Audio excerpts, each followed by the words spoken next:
you. Thank you very much. Well, thanks. The first thing you'll notice is false advertising. I have a different title than that. I have gone through this over the last couple of months, changing my mind. I'm struggling with this work that I'm doing. It's really a journey. I sound like I'm on The Bachelor or something, right? This journey that I'm on here. But this is really a work in progress, and I change my mind as I work with it, and I take in new texts and try to figure things out. So I have said to some of you, this really is open for interpretation, response, reaction, and I hope that you will feel free to join in. So the title then, as I've said it today, tomorrow it might be different. What will we make of white women, transnational feminism, and white women as sign? This is what I'm kind of grappling with here, and that juxtaposition or that relationship with transnational feminism.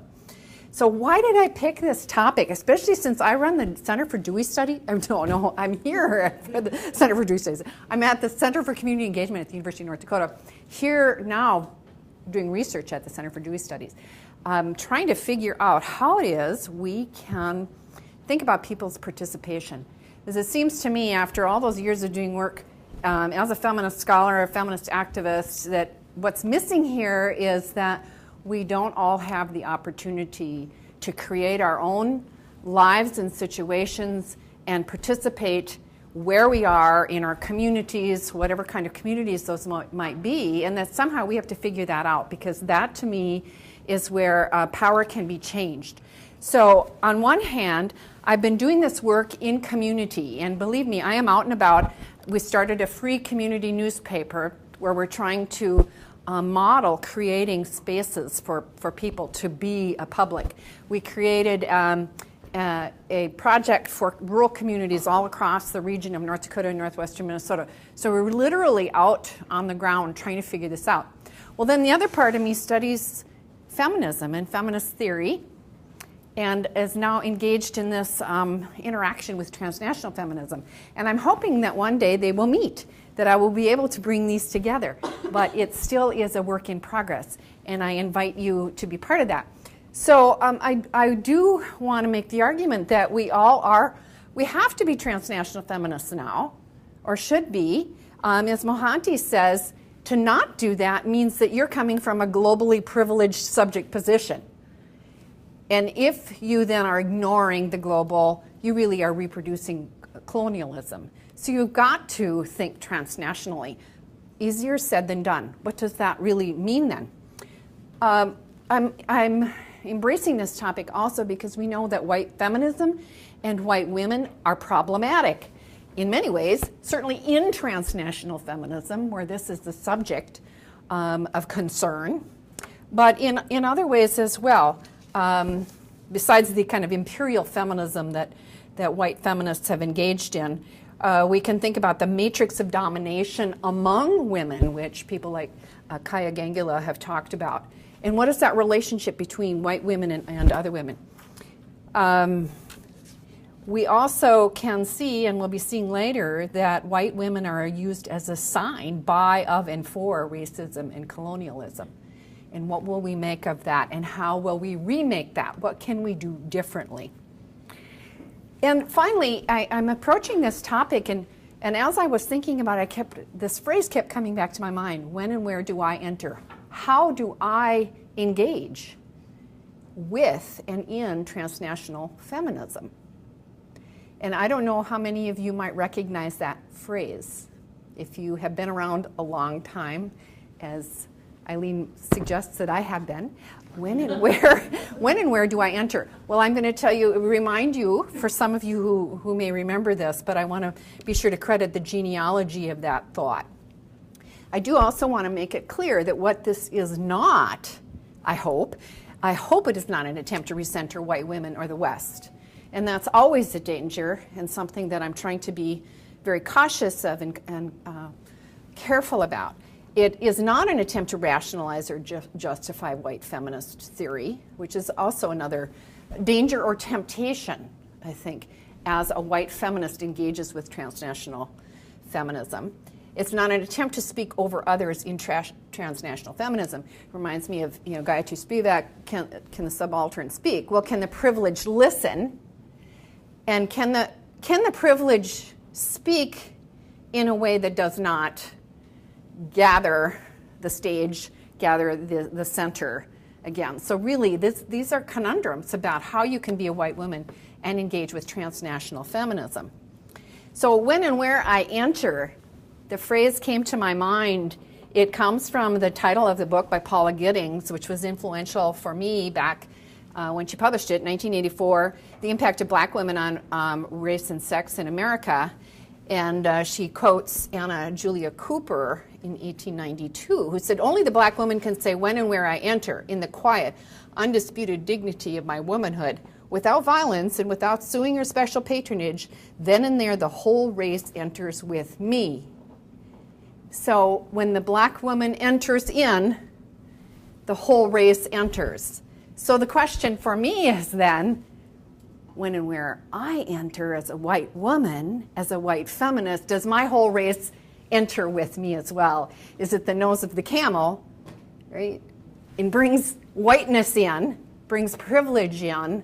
How am I going to navigate that in relationship to engaging with and in transnational feminism?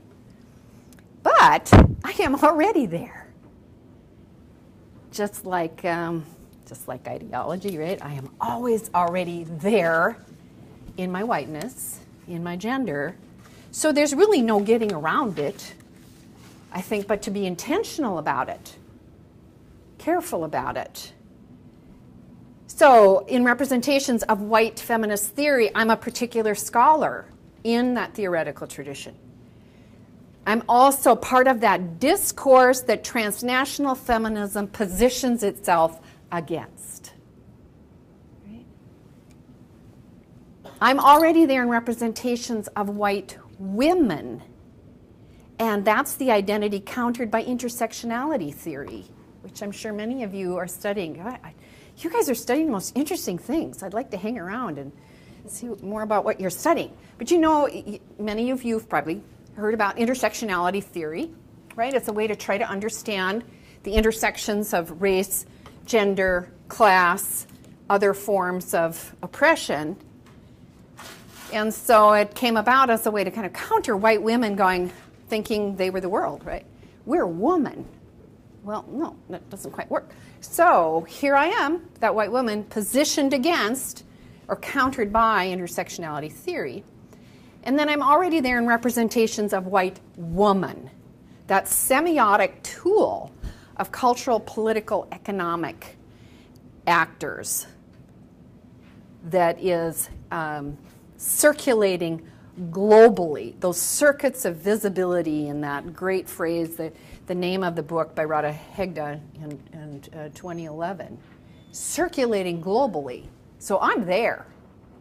I'm in all of this. What am I going to do about that? How will I engage with this? So I want to try to grapple with a few things here. I want to talk about the relationship between white woman and white women as sign and how they are actually used in discourses and representations. Eventually, I need to and want to add in how white feminists are used as a sign in discourse. So I'm going to look at transnational feminist theory and representation and agency. Let's see what insights are there.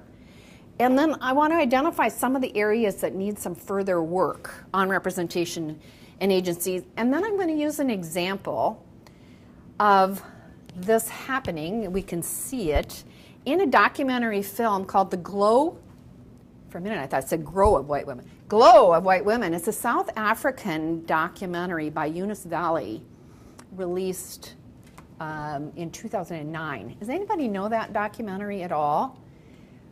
Well, come along on a journey with me, because I didn't know it either.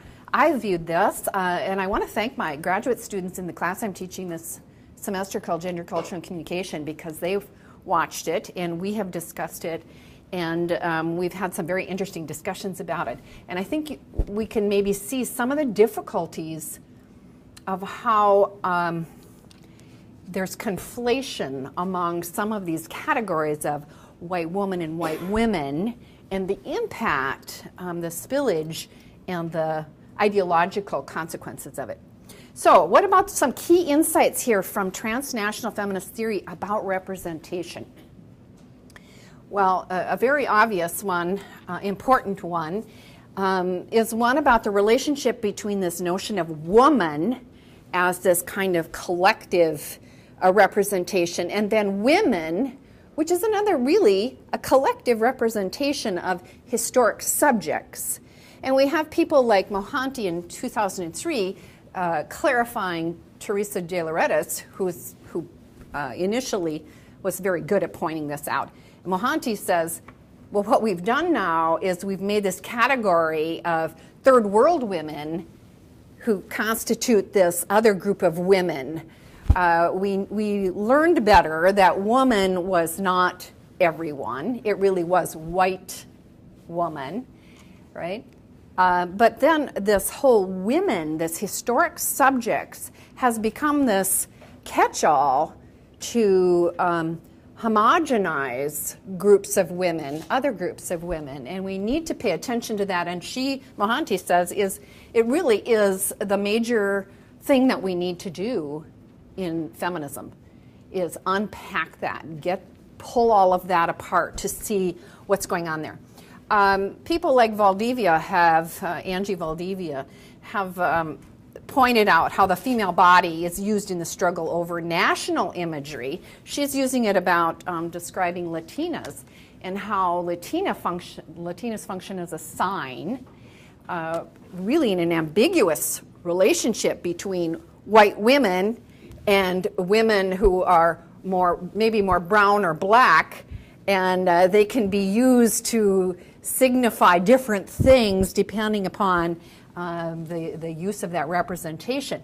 We also see that around the globe as nations reconstructing themselves in post-colonial contexts are using women from those nations to display what the new world is in that context. So they might be signifying tradition and modernity together, various representations of women in those contexts to signify different things in those contexts.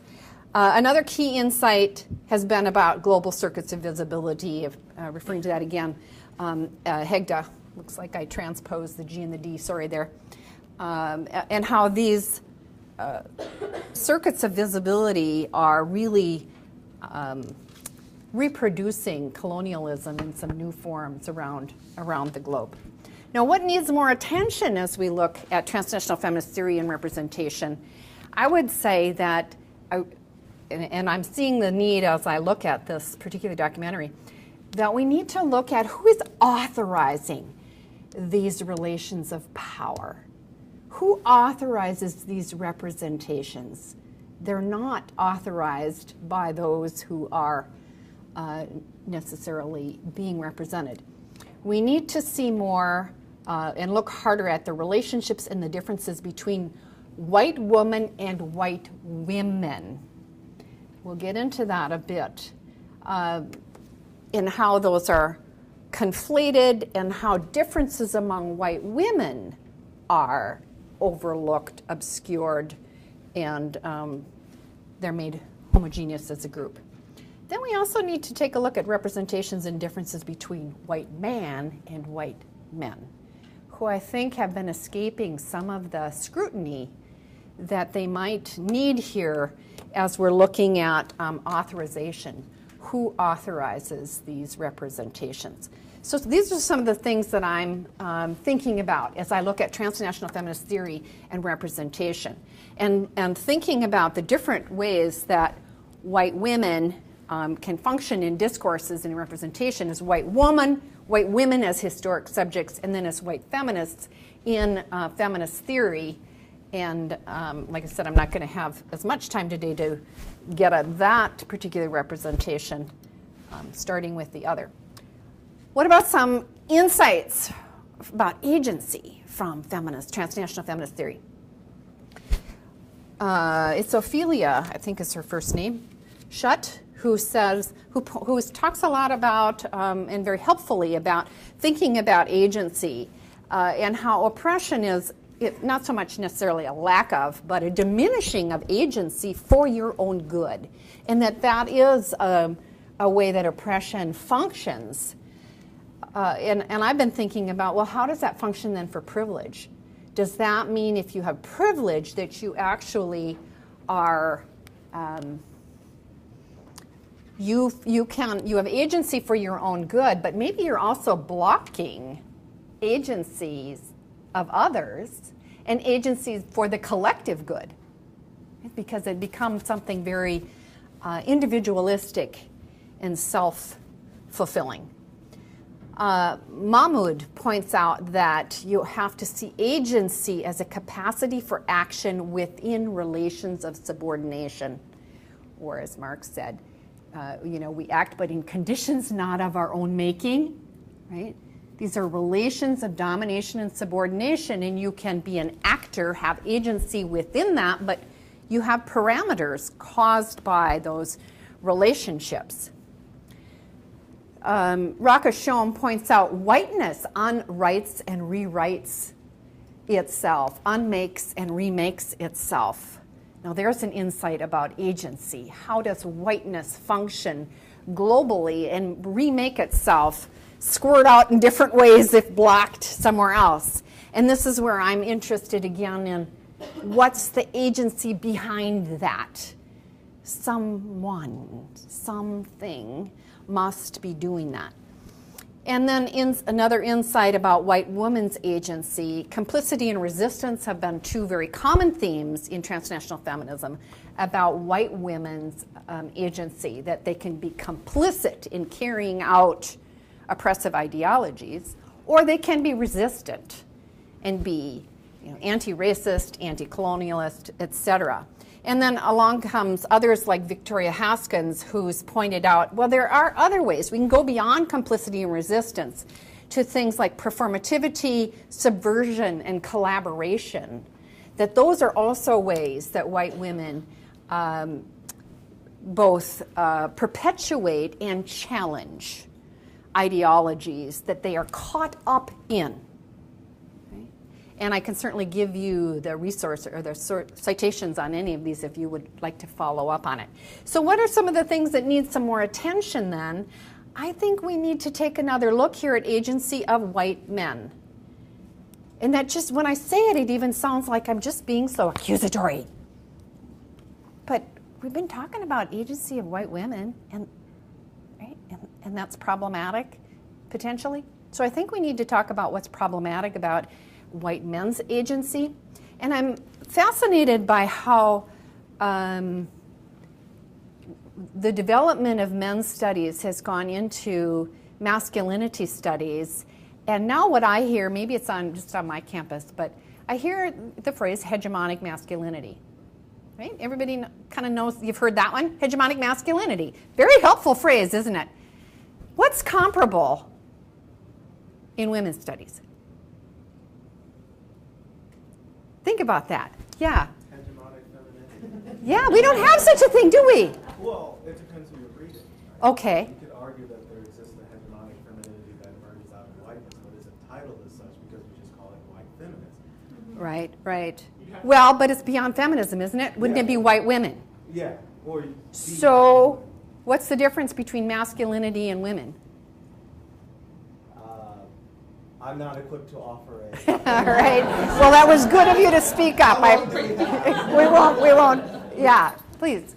It's not necessarily the best, most complex answer, but, just basic stuff. Notions are that, as a male, you are more dominant, you are more powerful, you are more cool and collected, more aggressive.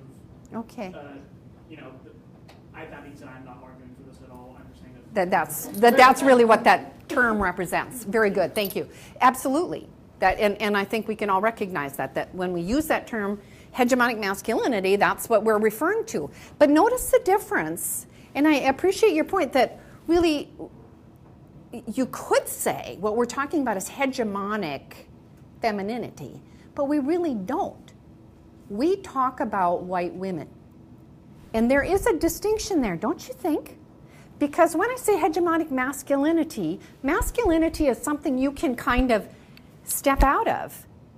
You can eschew. You don't get to use that word very often, do you? Yes, C-H-E-W, I love it. I don't think I've ever used that word. You can say, I'm not that. I deny that. That's power. That's a way to be masculine that I'm not going to be. All right, if white women are the problem, how do I step out of that? I kind of have a problem, don't I? Hegemonic masculinity really is referencing something ideological, constructed, that you can step in or out of, that you can make a choice about, etc. But if I say white women, I really can't step out of that. And I think that we might be in danger of kind of essentializing white women if we don't come up with some additional ways of seeing that. And you see how that can kind of let white men off the hook by saying that, by saying it's the masculinity. And I see how you have denied that. I see how you have stepped out of that. I see how you have minimized that. But we don't have that same kind of opportunity as white women. So that's one of the things I'm struggling with about how is this working here as we study this. What is the matrix of domination among men? And we certainly know that masculinity studies can help us see that. But I think we also need to look at it in terms of representations and how those are carried out. And Patil has this really great piece, 2013, about the need to go back to patriarchy, if I can be so bold as to even bring that up, because that was kind of thrown out at one point because intersectionality seemed more helpful. Patriarchy really seemed very totalizing, right? And now she's saying, you have to use the term carefully, but sometimes that really is only the best way in certain locations to really capture the social relationships there. Agencies of corporate actors, going back to Shutt, but also I've been doing work on this for a while. When you think about the public and the constitution of the public and how corporate actors have assumed far more power than individuals and really have the primary agency globally, right? And they are off the hook because we talk about them in just very generic kinds of terms, right? But we're going to have to, I think, get better at that and then look at the role of people within them and how we're going to change these organizations. And it seems to me that our field has a lot to do about this. We've got a lot of work ahead of us. I don't think we should be just preparing students to go out and take up their role in these places. And I don't only mean advertising agencies, PR agencies, and so forth. I'm just talking about the whole corporate actor, and by that I don't mean an individual. I mean those corporate, not just corporations, but those institutions that can function essentially as individuals with free speech, the ability to enter into contracts, all kinds of things.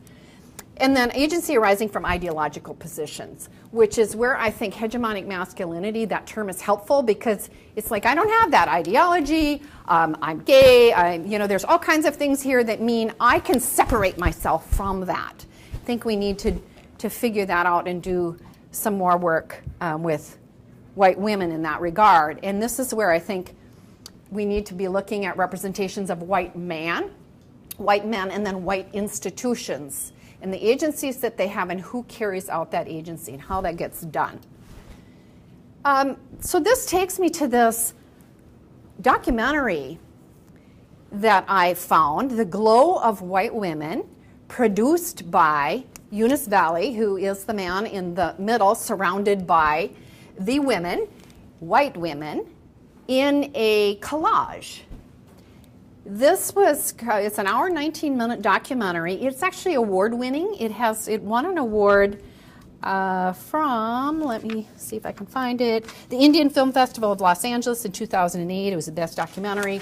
It's, I think there was something in Germany where it was accepted into a showing. So it's getting play globally.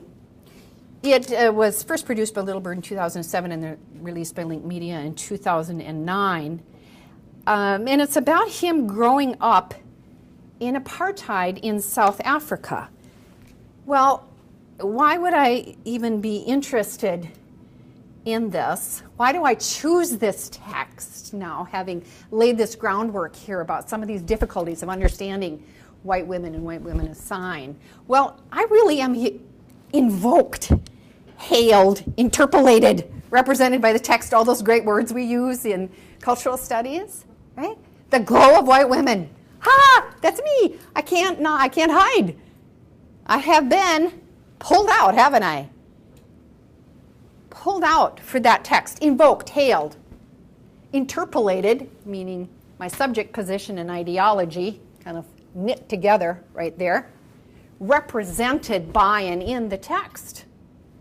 So I'm thinking, okay, well, if I'm going to try this out, I'm gonna do this.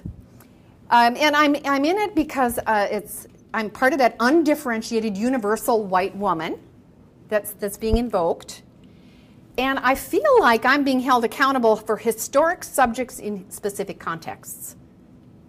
Okay, so here's this deal. White woman, white women, everywhere, all times, all places. Am I accountable? Who are they? Is that me too? What's my role then? What's my responsibility? These are the kinds of questions I have to ask, don't I? I think I do. And this certainly represents to me transnational issues, circuits, those global circuits of visibility of representation and agencies.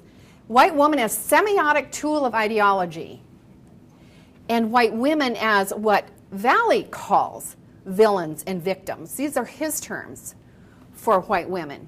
Also, Valley in the documentary, and he is not only the director, but he sits in it. It's autobiographical. He says, I want white people to come out and say who they are. So he's provoking us to come out. So, okay, I'm gonna grab the gambit here and see what I can do. Before I show you a little bit of this, I want to just say a few things about apartheid and sexuality. And there are probably people in the room here who know far more than I do, but just to recap, apartheid was official from 1948 to 1994, and sexuality was a linchpin. There was a variety of legal prescriptions against sexual intercourse and interracial marriage that was really intended to keep white women apart from black, colored, and Indian men. And this is not, of course, the first time this has ever been done. Nice history by Smithers, 2009, about notions of race and sexuality used in the United States and Australia in a similar kind of way, and how this sexualization of race was used to differentiate non-whites in order to allow or to foster white social mobility. Biological reproduction of whiteness was structured in order to preserve the racial hierarchy, so preventing marriage and intercourse across race lines, and it really rationalized the disposition exploitation of indigenous peoples. In terms of South Africa, post-apartheid, the incidences of rape and sexual violence are apparently the highest in the world. So this figures in a bit here. And there's some, I can refer you to some of the work on this. Helen Moffat, South African, Rachel Jenkins, about it, etc. Apparently, the latest research is showing something like 27% of men, white, colored, black, Indian, have raped a woman. 27%. and that 1 in 3 and maybe as high as 1 in 2 women, white, black, colored, Indian, will be raped in their lifetime. Sexual violence and rape is really endemic. Not that we can get into that too much with the film, but I think that's a backdrop here to be thinking about what does it mean if white women are used as this ideological tool, as the linchpin sexually to maintain a system of domination such that men really hate white women, and I think then by extension hate all women. And I can tell you why, in the sense of if you hate white women, would you not hate the women who can't be white? I think there is a correlation to this. I think there really is something deep-seated going on that's very troubling, that white women are used as kind of the front for a system that hurts many people. Okay, so I want to just show you a little bit of this as soon as I can figure out where my mouse is here, so you get a sense of this. Is that too loud? Watch more. Sorry.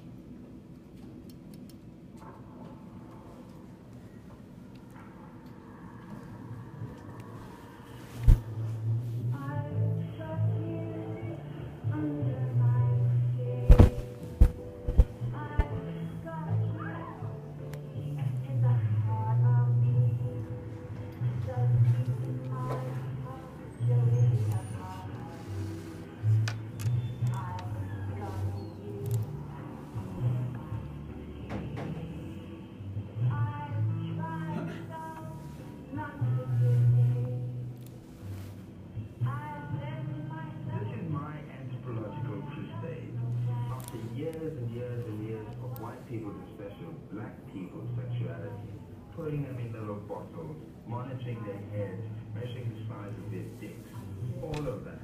That basically takes a white woman and just reverse their entire gaze. Put them in little boxes, monitor them, like rats. Look at their sexualities and understand why their neuroses, their little obsession must become our fears. Use your mentality. The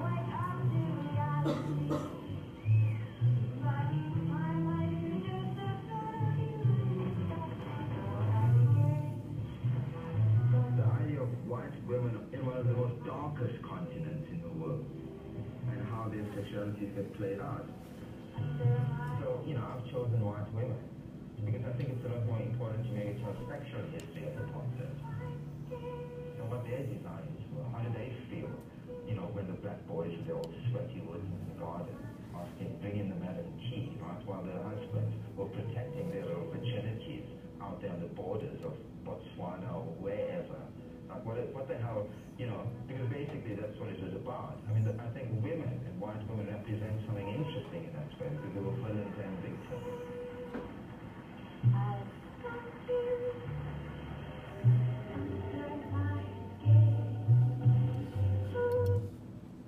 Okay, well that was just a little taste of the introduction there. I wonder if we can have lights back up again so I can see you out there. What are your thoughts as you watch that?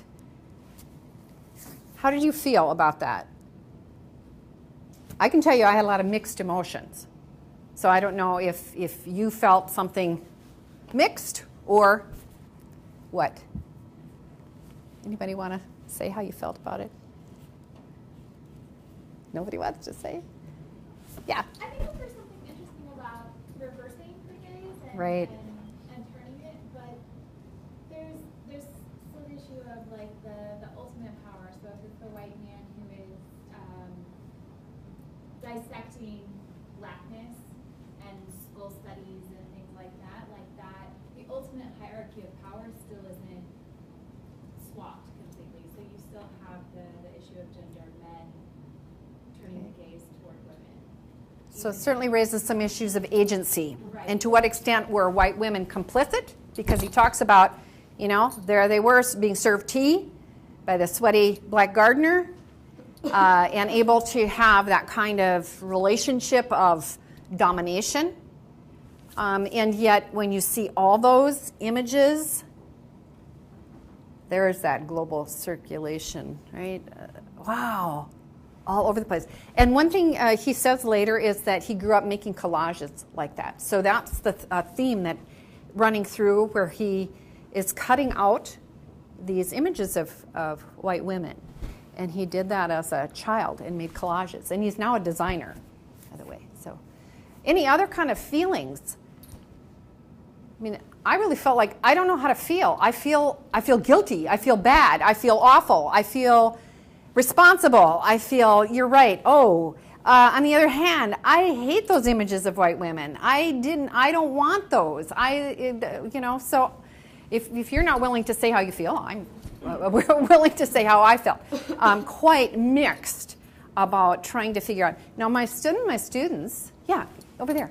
Oh, no, I don't want to cut you off. No, please do. No, I think that you've really touched on how I felt when I was watching it. Essentially, what I feel seeing that is just reminds me of how I socialized as a child, of all the images that I kept seeing when I was growing up, whether it was on magazines, whether it was in Charlie's Angels, whatever, that kept telling me what was beautiful and what was not. Yeah. And that's exactly, that's Yeah. all I see when I do this. Yeah. So it's a reaffirmation of everything that I was growing up, that I was taught to think was beautiful, Right. which then tells you what is not. Right, right.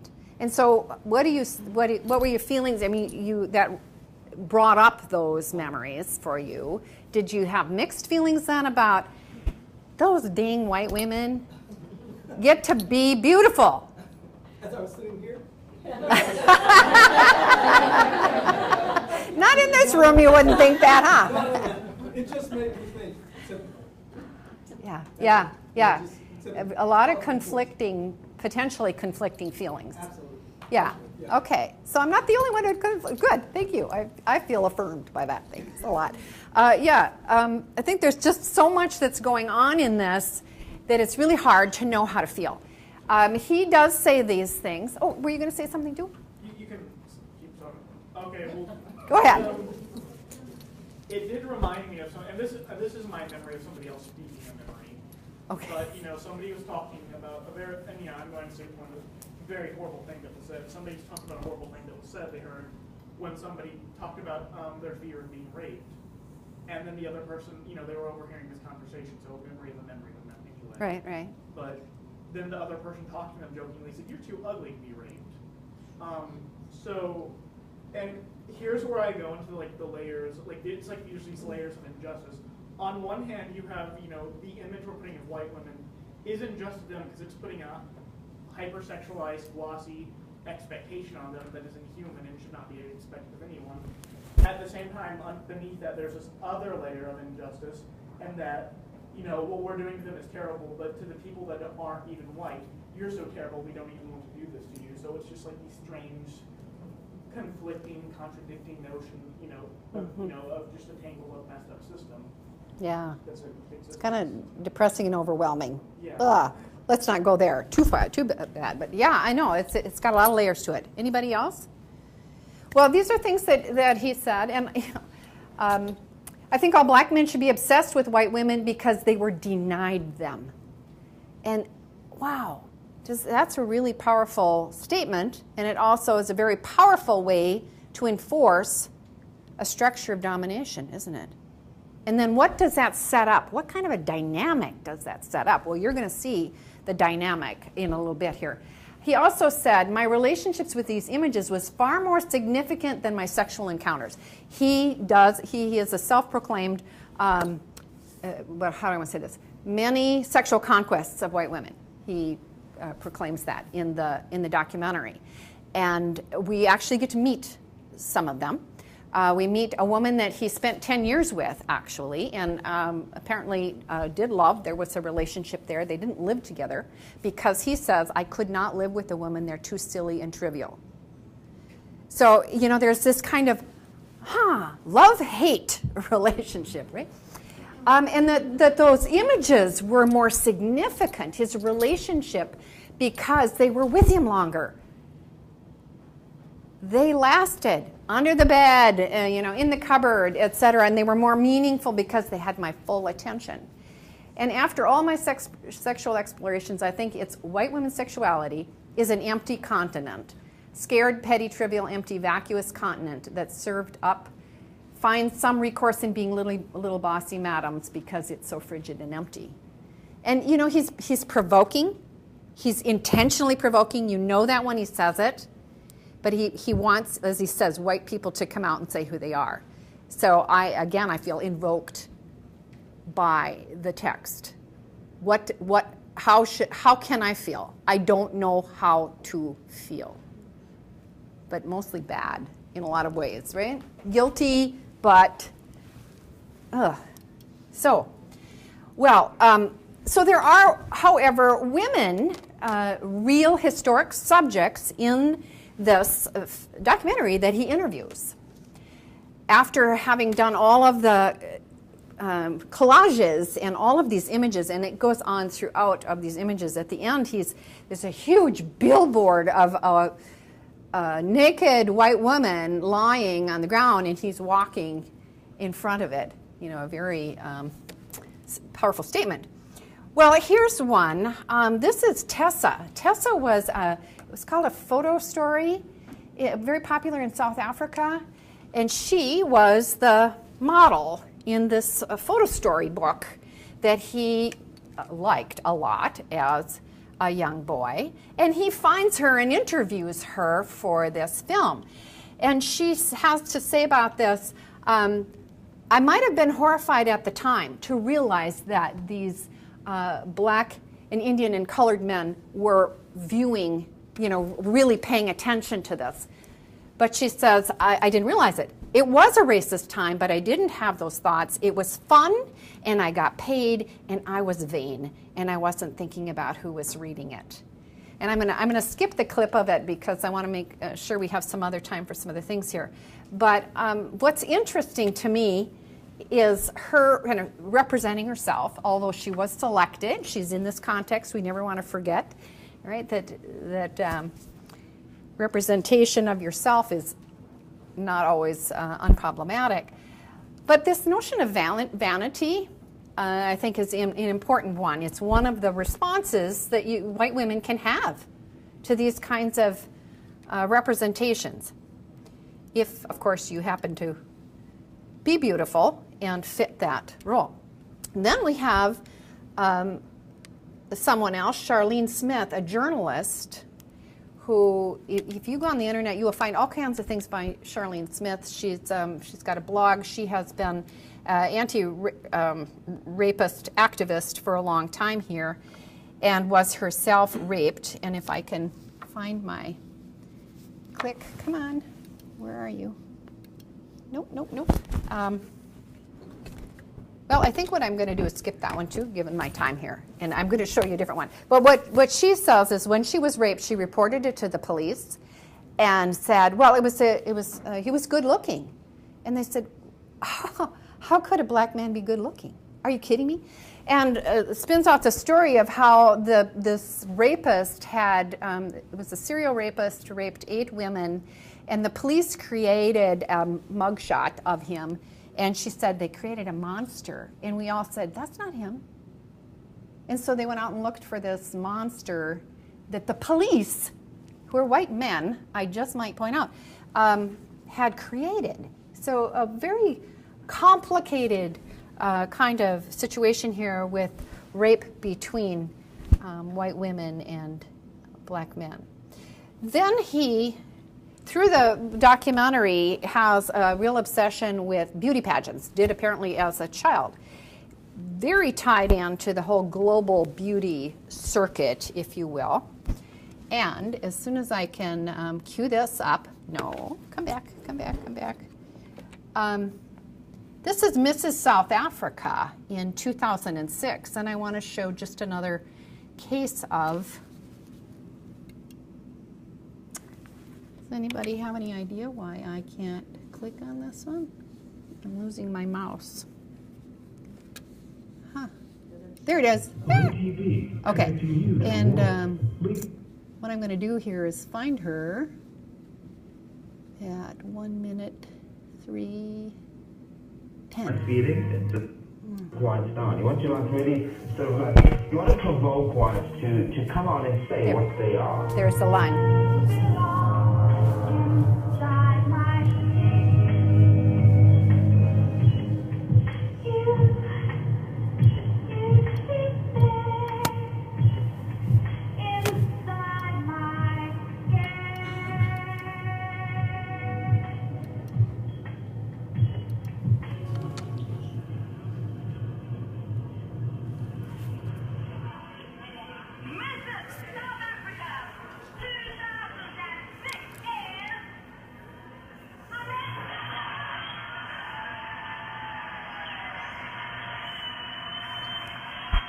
When they announced my marriage, it took quite a while to announce the name. The one person in the audience, well, I heard it because it was so loud, shouted quite clear to everybody to hear, "Equal strong!" And then the next moment, the other guy shouted, "Hey, stop!" So I was so nervous because I thought, it's not me, and then what's him? Well, I think it's everybody's dream to enter a competition like Mrs. South Africa. Not just because of what you feel that you can do for other people, but it's not about you, it's what you can give. And Mrs. South Africa depicted all that for me. Beautiful. I can see the love in your face. I can see the one that you give. None of us are the same. In South Africa, with having all these diverse cultures and things, it's actually so nice just to get to know somebody else that's not in the same church as you are, or have the same background as you are. It's wonderful. We interact much easier. My husband has got a fantastic relationship with the people working for us. Black people? Yes, with the people working for us in the farm. He actually works with them. He doesn't tell them, get into the machine and do this or do that. He does it with them. And that's a very important thing for me, because they're your people. They also provide. So we look after them. We give them meat, we give them milk, we give them maize. They get a share of the crop. They've got housing on the farm. They get water. They've got everything that they need.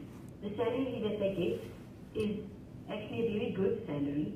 The only thing that they have to get with their salary is extras like a few drinks, or we give them clothes as well. Because especially if my children, kids grow out of clothes so quickly, then there's nothing wrong with the clothes. We take it to the farm and we give it to them. This is the biggest question now. Who made this dress? And Biggest question, who made the dress? Oh, how do you feel about that one? Social issues, but what about the dress? Yeah. Hard to watch, actually, isn't it? Kind of patronizing and so. And here's a thought about this. Again, white woman as sign. She's selected to be Mrs. South Africa for a reason. Right? Who is she representing? She's not just representing herself. Yeah, she's really. There's layers there about why it is someone like that is chosen to represent in that kind of a patronizing way.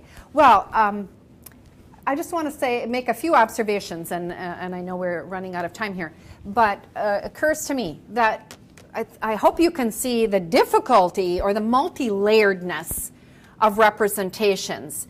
That this woman who is the ad or the billboard or the telenovela or the photo story, these are models and actors, but they also are historic subjects themselves, as you can see when you see the interview with Tessa, who has a consciousness of some kind about what she's doing, has an ideological role there, but certainly that's a complex relationship. And then there are these real women, celebrities, beauty pageant contestants, the objects of news stories, who seem, again, to be representing real women, representing themselves, perhaps, but chosen. Right? Chosen and wrapped into a structure of relationships. And then there's so-called self-representations of women and real women.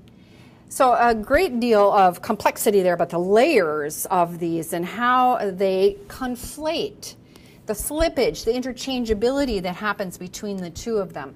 And I would argue that both this notion of woman and women, both are signs.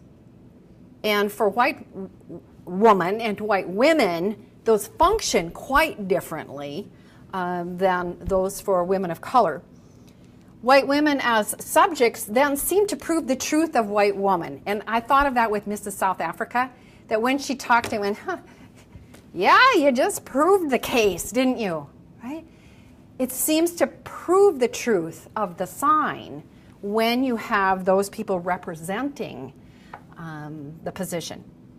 White women tend to be undifferentiated by ideology and other markers of intersectionality. And when you watch this entire documentary, which I hope you will, you'll notice that a white woman is kind of interchangeable. It doesn't matter whether you were Tessa or Mrs. South Africa or the Charlene Smith, the journalist who was anti-apartheid, who was an activist, who was a journalist writing against apartheid, and it doesn't seem to matter what her ideological position was. She is still this white sexualized woman.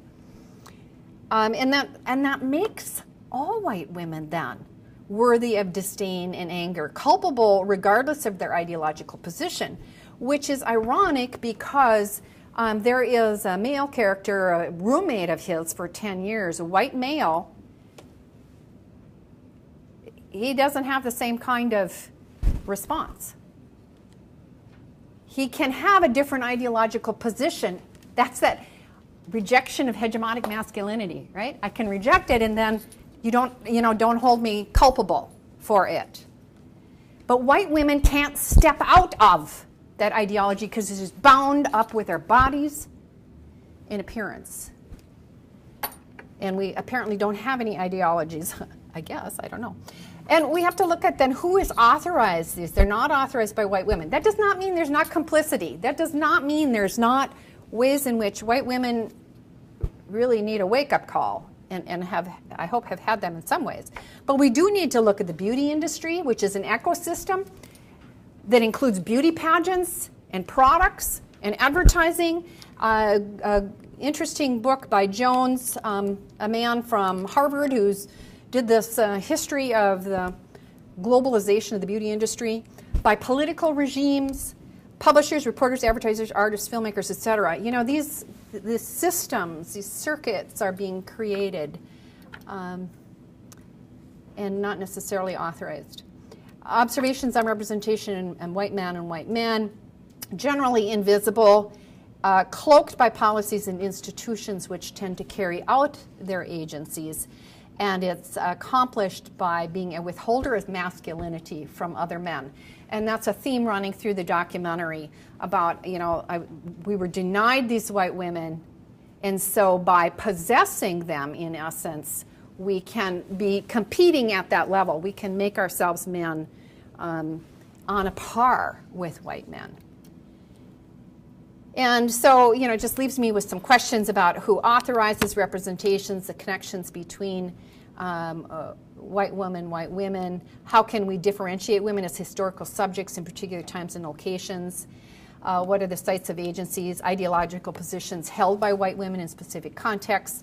What agencies do they exert? And how do other agents use white women as semiotic tools? Not, again, to say that there is not complicity, there's not all kinds of ways in which they're complicated and implicated into ideologies. So with that having run over our time to discuss here, I open it up and I ask you what you think about these observations. I have a question. Yeah. Well, just the sense that what you gave us to see in the documentary, are you claiming that Jonas Valley is practicing a hegemonic masculinity and that he's misogynistic towards white women? I was not claiming the hegemonic masculinity. That's an interesting point. I hadn't thought of that. I'm trying to be quite open to what he's trying to accomplish, which I think he's using. He's intentionally provoking in some ways. So I'm trying to be really conscious of that. I don't know. What do the rest of you think about this misogynistic thing? That was a response I had from a couple of white men in my class, and I'm wondering, okay, does this mean that's a way to displace culpability onto someone who is actually, I think, Indian and black, both? I don't know. Anybody have any thoughts on that?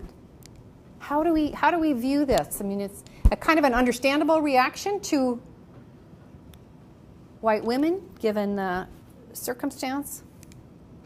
Maybe it's more complex than can be stated in that. I see a nod on that one. Other thoughts and responses to this?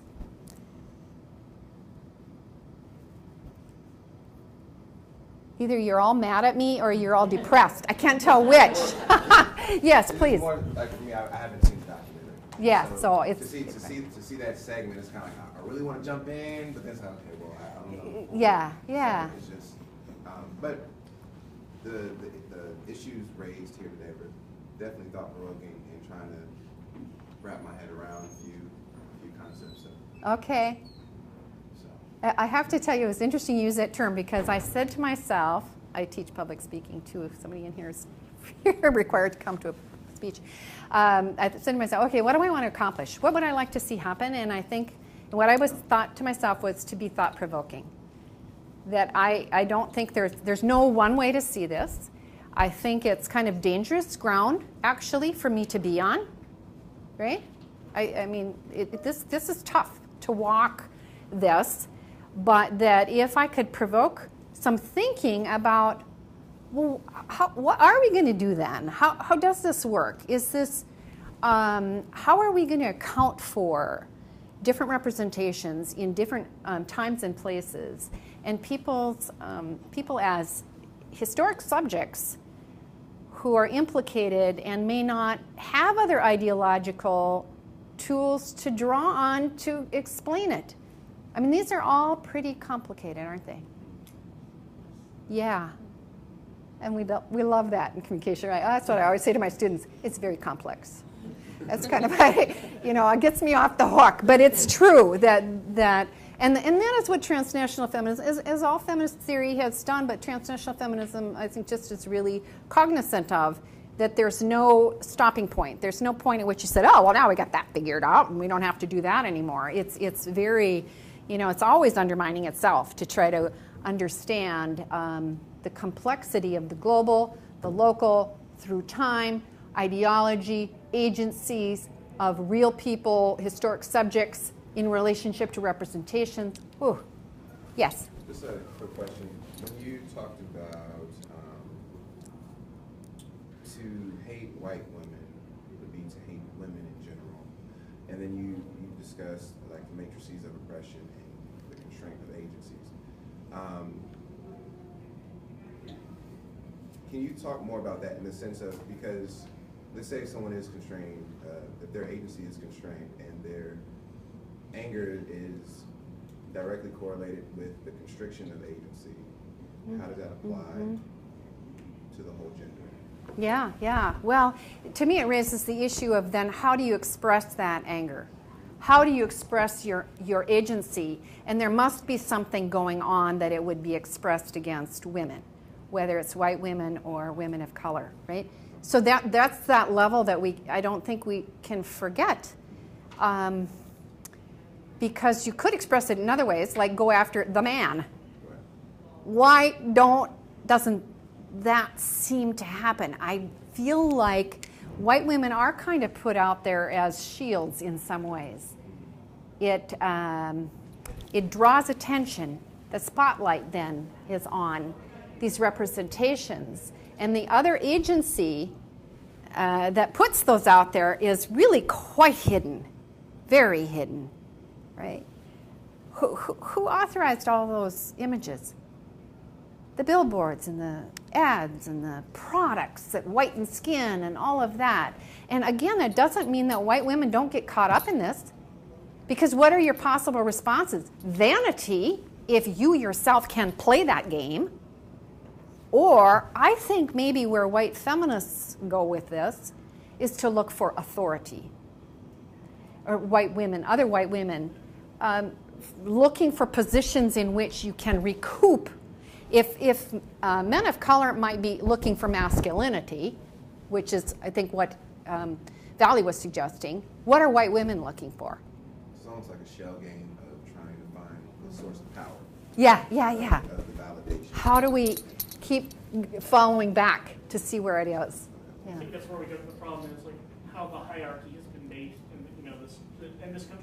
I can't speak for all countries. I haven't studied every, but in this country in particular, the hierarchy is based on something multiple rather than singular. It's not just based on whether you're a male or white. The hierarchy is based on being male and white. And then you have people going through different forms of prejudice. Somebody a black man might not go through prejudice for being a woman, but he'll go through prejudice for being black. A white woman might not go through prejudice for being black, but for being a woman. And then black women have to deal with both prejudices. So it's just a very complex, multi-directional issue. And I think that's what intersectionality theory tries to grapple with, right? How do those all come together and produce specific subjectivities? Yeah. But one of the things you said earlier is the construction of white women as a group, which allows them to be hated, denies them or denies the ability of intersectionality theory to be applied to them. We don't see them as individuals that are situated differently. We see them as an entire group complicit in a system of structure. And insofar as you said that white women cannot step out from being white women, wouldn't the application of intersectionality theory enable us to look at the way that these systems of power are applied to white women, which result in the construction of this group of white women, which in itself reinforces the notion of white women? Exactly. It's this really circular thing, isn't it? Bingo. Absolutely. This is what I think we need to do with intersectionality theory, that it needs to be pushed further. Now that you've agreed with that, the question now I'm in trouble. Here's the problem, or potential problem. Given that, say, transnational feminism, black feminism, other kinds of feminism are focused on dismantling these power structures, should we recommend to them that they apply intersectionality theory to white women to understand how these power structures come about, rather than treating white women as one singular oppressive structure? Yeah. Would that require a different way of approaching the ideological conflict? Yeah. What do you think? Yes. Okay. I think, yeah. What do you think? I think so too. We agree. Let's co-author. Is that an offer? Yeah, it is. I think that would be terrific. How interesting would that be? Seriously, this is, I think, where I'm coming to. And you can see this is a journey. I can't be bachelorette, but I can go on this journey to try to figure this out. Intersectionality theory, I do think, needs to dismantle, deconstruct white women. They did white woman. Now we have to do this. And the discourse of transnational feminism tends to, as we all do this, right? We gloss over groups and say this and that. And they say, white women. Of course, I don't mean those who are poor or have a disability. Or, right? We throw in, and we did that, white women did that with women of color, right? So it's the same thing happening. We need to figure this out. And how do you deal with how do you deal with aspects of privilege in intersectionality? That's what I'm trying to figure out. Because whiteness is not the only form of privilege, right? And right now, intersectionality does this good job, as you were explaining back there, trying to get at these multiple oppressions. But what about combinations of privilege and oppression? That is a whole new terrain. There's certainly, as I say, there are other kinds of privilege besides whiteness. And how are you going to account for those? In different contexts, your subject identity may produce some forms of privilege that is not in another context. How are we going to theorize that? That's exactly what I think we need to work on. Yes? Within the context of your theoretical frameworks on white women, if I just reverse that, have you done any kind of work? What will we make of black women? Have you done any kind of comparisons, to see the kind of differences that black women would face in similar situations? Representationally? Well, I think so. Yes, historically, in my own work and other people's feminist work, tried to. I'm not sure it did very well at it, but tried to acknowledge and understand positionality and those kinds of representations.